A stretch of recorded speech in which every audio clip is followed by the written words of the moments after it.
We'd like now to, Chris, would you introduce our other guest? I will. Ellen Brasunas. She is the volunteer coordinator for Senior Connections. And Ellen is she's graciously going to give you some information that'll help you with your experience with your seniors. Thank you so much, Ellen, for being here. Thank you, Chris. I want to thank all of you today that are volunteering, because it is a rewarding experience for both the volunteer and for the resident. I just want to give you a little hints about when you visit your person. Just remember that you are a guest in their space, and so you want to be respectful of their time and their space. So when you enter the room, I would suggest that you have a smile, because a smile goes a long way. And as Chris brought out, listening is very important. And if you can listen without interruptions, you'll learn a lot about your resident that you're visiting.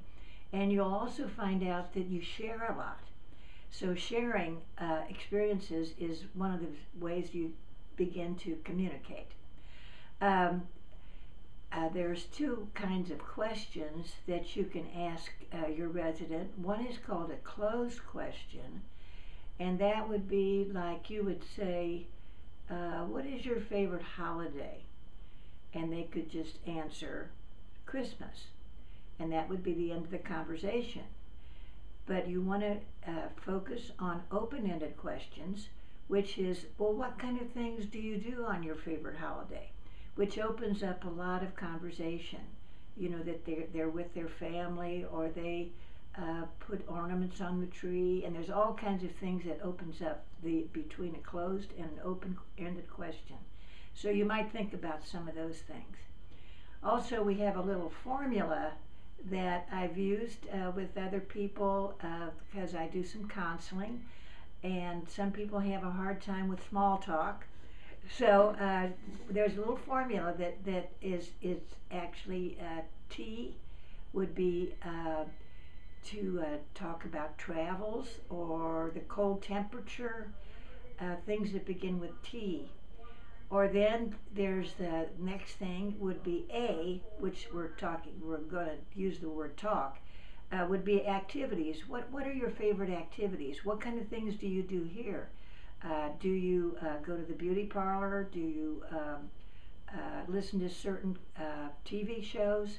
So what are your activities? And then L would be likes and dislikes. What kind of food do you like? Do you like Chinese food, or do you like Asian food? So that would be the L of the word talk. And then K would be kin.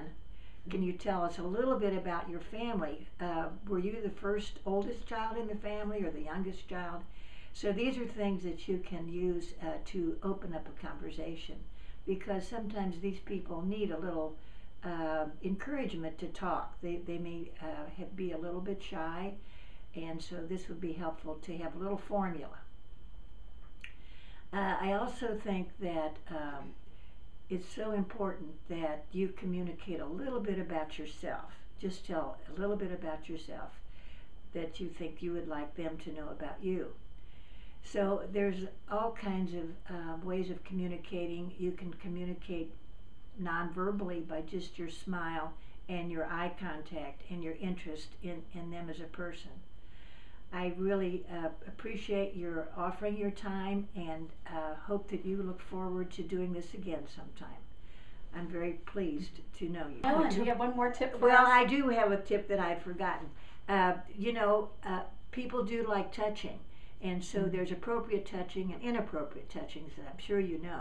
But I was going to suggest that you might carry a little bottle of hand lotion with you, and give the person a little hand massage with the lotion, which is a lovely way to touch people and to connect with them.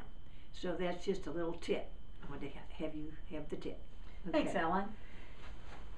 You know, doctors tell us that there are several keys to healthy living, and we know that one of them is exercise and companionship.